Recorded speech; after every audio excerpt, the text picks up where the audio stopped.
You have just deployed your shiny new app on EC2. It's running fine. Traffic is coming in. Everything looks perfect until you restart your server. And boom, your app is dead. No logs, no process, no automatic restart. You are SSHing to your server and manually restarting your applications like in 2005. So let's fix this. In this video, I'm gonna show you how to turn your scripts app binary into a proper Linux service using systemd. So your app restart automatically whenever you reboot your system. Imagine your computer is like a big factory. When you press the power button, it's like opening the factory's door. Now someone needs to turn on the lights, like starting basic services, networking, your app and databases, and making sure security guards are in place, like starting firewalls and permissions, keeping an eye on machines if they crash and restart the services. That's someone who is the manager of the whole process, that is systemd. With this demo, I have already SSH to one of the server where I have downloaded the application folder. So if I ls here, you can see Spring Boot Pet Clinic. This is available in a GitHub. You can clone it from there. I can provide the link in the description as well. So let's just go to here and check in the target folder. I have already built the application, so you can see the jar file inside this. So we are right now deploying this application without using systemd file. So java-jar.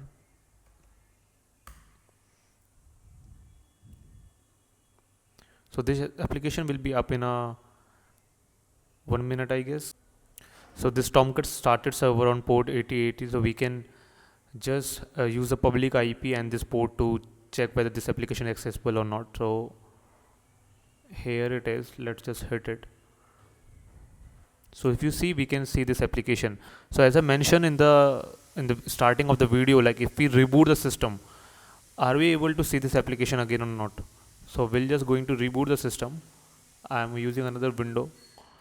Let's use SSH web.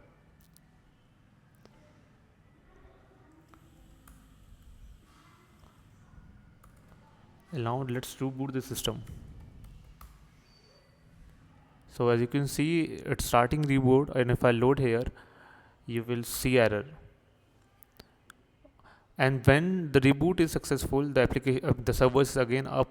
The application will not be still up here. Then we need to like manually go to the system again and write the same command to make sure this application is up and running.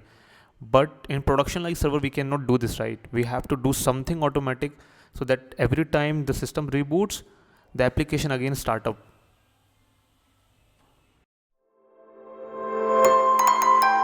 To rescue us from this pain, the exact problem systemd and unit file come into the picture. So what is even a unit file? A unit file is just a configuration file that tells systemd how to manage something like a web server or database or a background job or even mounting a disk. So for this demo, I have already created one unit file, or you can refer as a service file. So here is a one small service file that I have written, and we're going to understand the section. So in this section, the first section is the unit section, and the section defines the metadata and the dependency for our services. And description is just a human friendly label for the service. And after the network equal to target, tell systemd to start the service only after the network is up, and super important for apps that listen on port and connected to the databases. And the second section is service section. So user equal to Ubuntu. So you can define the user that you want. In my case, it's a Ubuntu, and it's highly recommended to not to use root user. And then we have a working directory. So you already know, like in this directory is my app. So we have to define the working directory as well.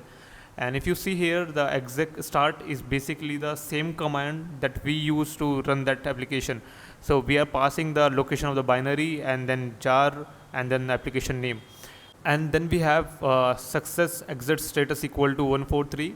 So it's treat an exit status of 143 as a sync term, as a clean exit common in Java apps that trap signals. And then we have Restart policies, you can say on failure, mean that service will restart if it's crashed, but if it exits cleanly, then it will not restart. And then we have restart second equal to 5, which basically adds 5-second delay before starting to avoid a crash. And then we have standard output and standard error. So using journalctl command, you can see the output and error of this command as well. And then we have another section called install section, and like what wanted by multiple user.target. Tell systemd enable the service when the system enters multi-user mode, basically the normal run level for the headless servers. So this is my basic configuration that I'm going to use, and I quickly just going to use this configuration to set up everything automatic. So I can just copy this to /etc/systemd/system, and then we can run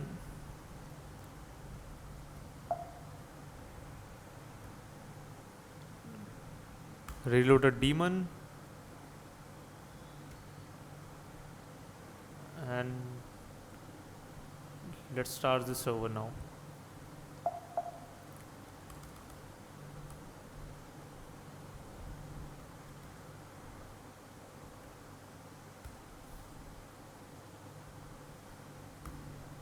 We can check the status whether this application is now running or not.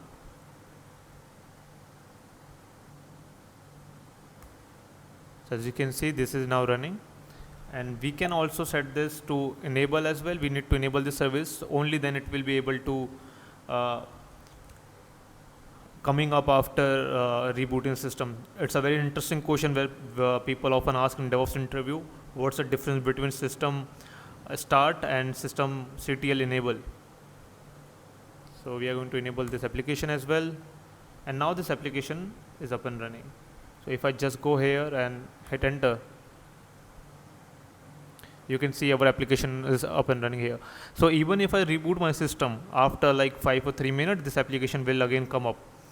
So this is a small demo for this systemd, and in another video I will explain like how to write detailed unit files. I hope you like this video, and thank you so much.